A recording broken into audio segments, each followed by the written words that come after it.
Alright, what is up? This is SLOplays, and I am back at it again with some more Dragon Ball Xenoverse 2 DLC 12 or Legendary Pack 1 updates and news.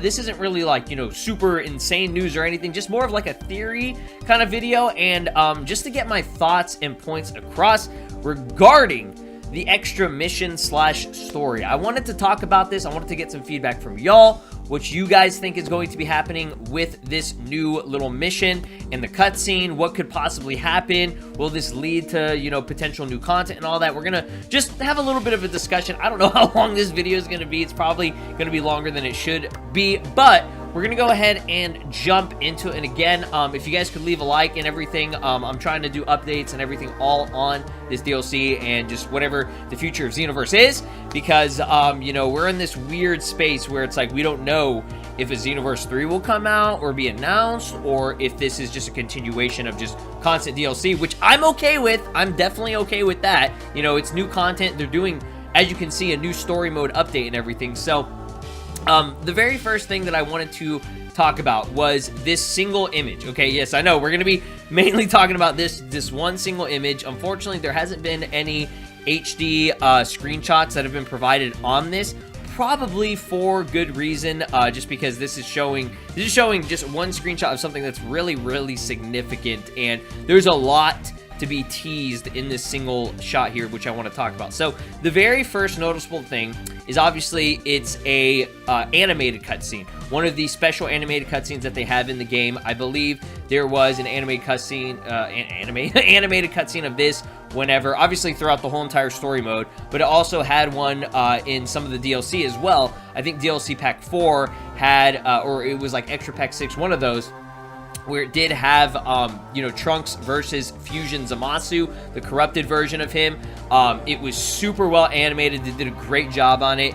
I believe in DLC 6, we had two different cutscenes. We had one where Jiren, Zamasu, and Rose Goku Black are teamed up, and then we also had one where Ultra Instinct Goku, you know, powers up and goes into his mastered form and everything, which was absolutely epic. Nobody knew that was going to be like a secret ending that they provided in it, and it looked awesome, and that's the only time that we got the Omen form shown.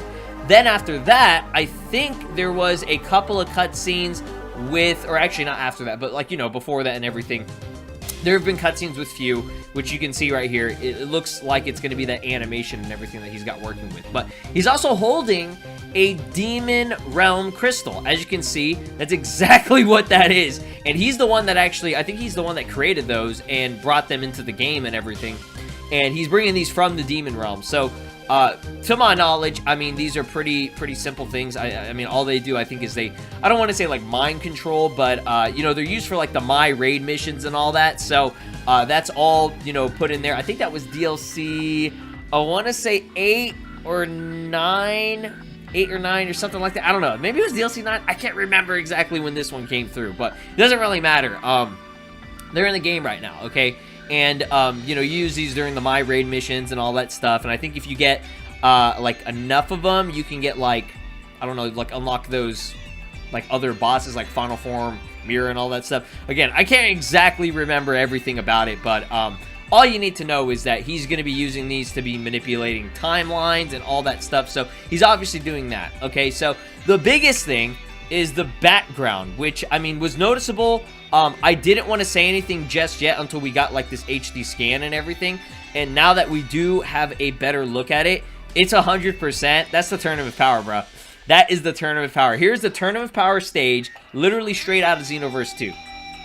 I'm going to give you guys a side-by-side comparison right here, all right? There's, you know, Few on the stage.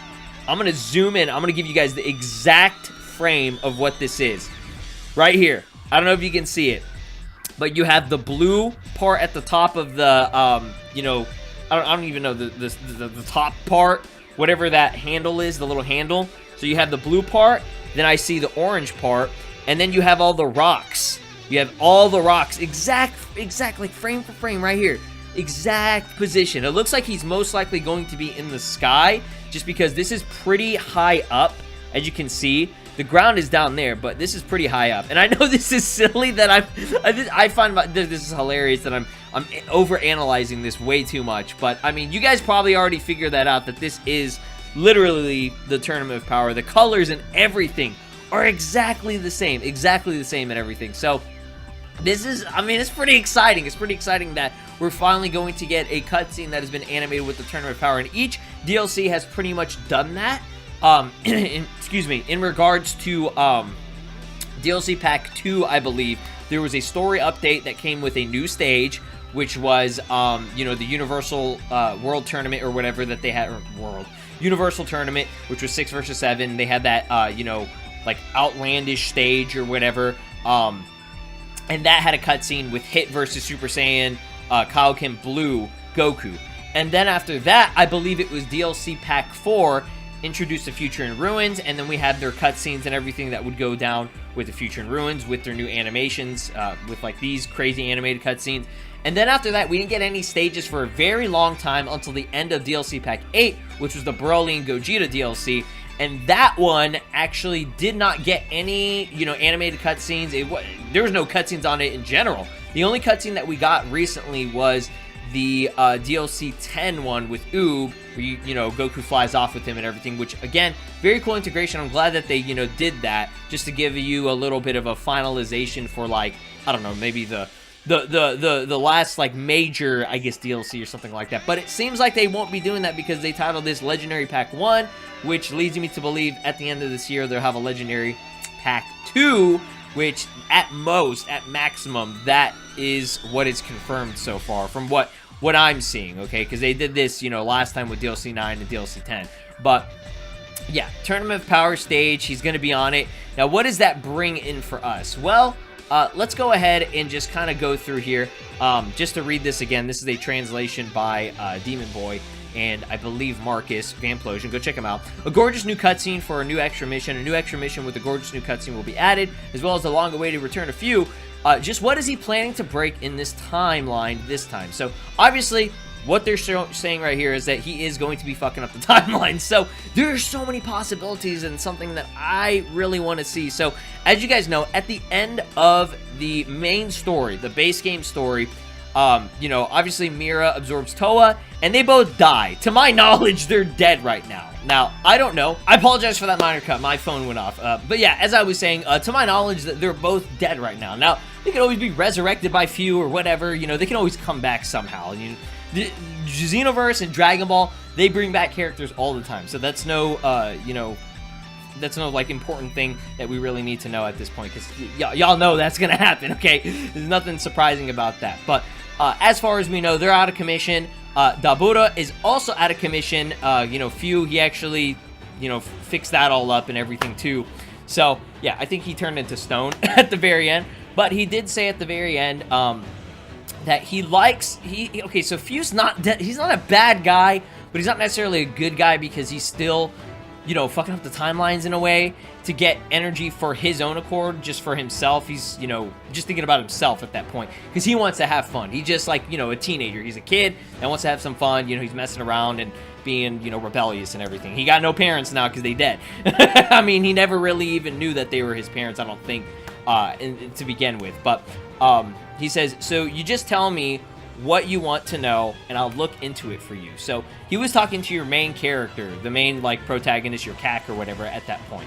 So basically what he was saying was that, like, anytime there is a timeline that's all screwed up, he can go and fix it for you. So he's, you know, he's offering something pretty good here. So he's actually willing to help you in this story and everything. And again, I'm not saying he's a good guy, bad guy, whatever it may be, but I don't know what the cause of this is going to be. Why, you know, he looks a lot more sinister. He looks like he's going to be a bad guy in this, but I don't think he is. Maybe he's just like, you know, excited. Oh, hey, I get the crystal and I'm going to, you know, mess with stuff and everything. And, you know, throughout, since, you know, the history of, like, this game so far, ever since he's been released, he's been messing, not messing, but, like, he's been, you know, doing things with the timeline, I guess, to get certain characters. Like, he's doing partner customization for you. Like, he does a lot for you to add additional stuff. And obviously, you know, it's not him, it's the developers, but, like, in a way, they're using him as, like, the catalyst for it, I guess, in a way. Like, they're using him as the vessel to provide all of this content and everything. So, my raid missions,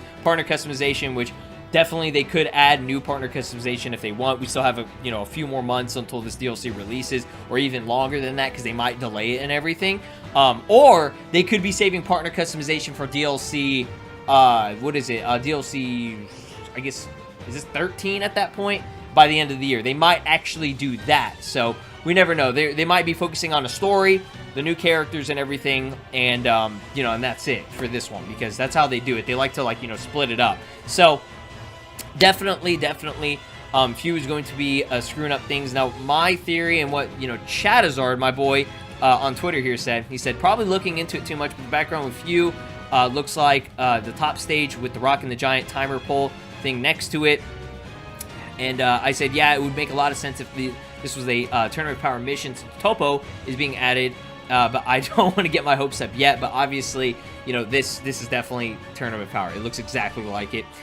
He says Imp for Pikkon in the Universe 7 team in the Tournament of Power, because we fucked up shit. And my boy Doug had some great contribution with his own, interpretation of it. Penis. So, what I'm thinking, and this would be a really cool theory, is if you have Few, and he's screwing up all the timelines in the Tournament of Power. You have Super Saiyan Blue Evolution Vegeta and Ultra Instinct Goku probably fighting Jiren, because that was the actual battle that took place. Then out of nowhere, maybe Toppo comes through. He's already there, and it's Jiren and Toppo maybe teamed up instead. And then he fucks up the timeline. He throws in like Ribrianne or Kefla, because they're all part of the Tournament of Power as well. And he makes them all like villainous and stuff, because they're, I guess, in a sense, the bad guys, because, they're not on Universe 7's team, so obviously they would be seen as antagonists. They're not bad guys necessarily, but you know what I mean.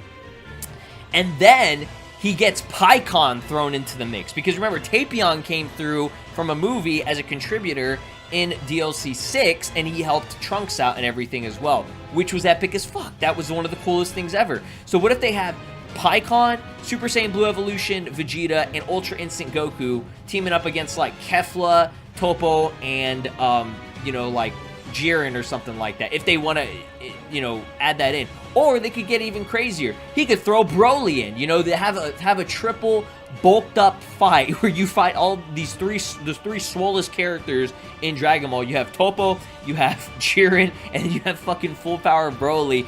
And then, it's almost like a Janemba-esque sort of movie where it's Fusion Reborn, and it's like Goku and Vegeta, they're fighting and everything, and they're getting their ass beat, and then Pikkon comes through and he becomes like the, I guess like the decoy kind of character to help them, give them enough time to fuse, and you have Gogeta Blue versus Jiren, Toppo, God of Destruction, and like Broly or something like that. Like, I have a good feeling that they could add like a fusion into this, because I don't think they added any fusion except for the only like fusion that we've seen in terms of like animation, like cool animated cutscenes, was I believe Super Vegito in DLC 6 versus Super Boo.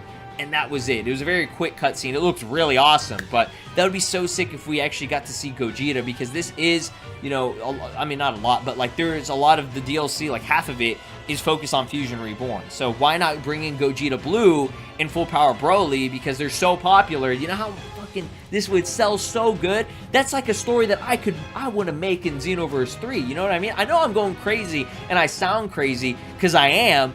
But, I mean, you know how, like, it's possible. It can legit happen. Anything could happen with this damn story. They could throw in so many characters. Like I said, they had Jiren, Fusamasu, and Rose Goku Black teamed up against Future Trunks and Tapion. What the fuck, dude? Like, that's crazy. But that's all I wanted to say about it. I know, like I said, this video is way longer, but I wanted to just get my points across, talk about this rant, and just, it wasn't really a rant, but I'm getting hyped about this. I'm so passionate about this game and the story and the crazy shit that could happen. I love Dragon Ball, so it's like, yeah. But there you have it. Hopefully y'all got some insight on this video or got a cool idea for theories. I want to know your theories. I want to know what's going down. Comment down below. 500 million comments of just you guys going off on what you think this story could be. It's just one single story mission so far from what we know. So, they could do a lot just for this single cutscene or whatever it may be. We'll see what happens. But until then, leave a like, subscribe, ring my notification bell, and I'll see you guys in the next one. Thank you all so much for your support as always, and please be safe. Peace. This is Broly. And you are watching SLOplays! Make sure to subscribe, or else I'll destroy your entire planet!